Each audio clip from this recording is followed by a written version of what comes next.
Siyempre, lahat ng ganitong tagpo, lahat ng ganap ay may katapusan. At ito naman ang katapusan ng pansamantala ka lang. Ito pong hihingin ng huling pananalita, si Cap Freddy. Hindi po itong una at huli nating pagkikita-kita. Marami pa pong mga pagkakataong ganito sa darating na panahon kung tayo po ay paintulutan ng mahal na Allah. So hanggang sa muli po, nakikita po tayo muli.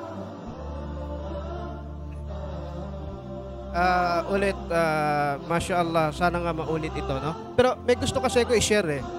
Sa loob ng 15 taon, nagdadawa sila, Brother Yusuf, Brother Obrero, naggagawa tayong mga symposium sa maliliit na lugar.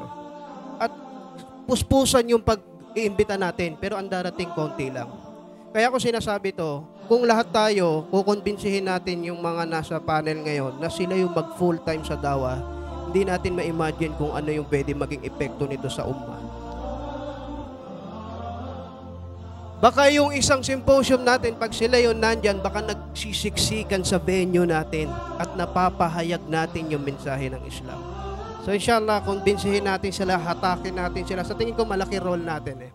Para sila yung ilagay natin mag-frontline dyan para talaga makarating yung mensahe ng Islam. Lastly, tinabi ni Propeta sallallahu alaihi wasallam, "May yuridillahu bihi khairan yufaqihu fid-din."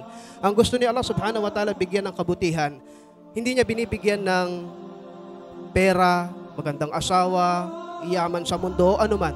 Pag nagustuhan ka ni Allah at bibigyan ka niya ng kabutihan, ang bibigay niya sa iyo pag-unawa sa reliyon.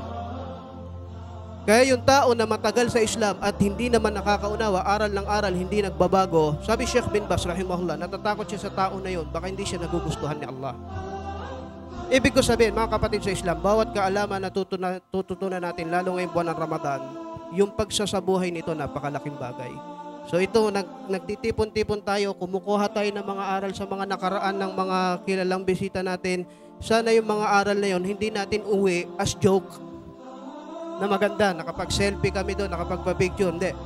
Pero yung aral, yun yung baunin natin at yun yung sa buhay natin. Jazakumullahu khairan. Assalamualaikum warahmatullahi wabarakatuh.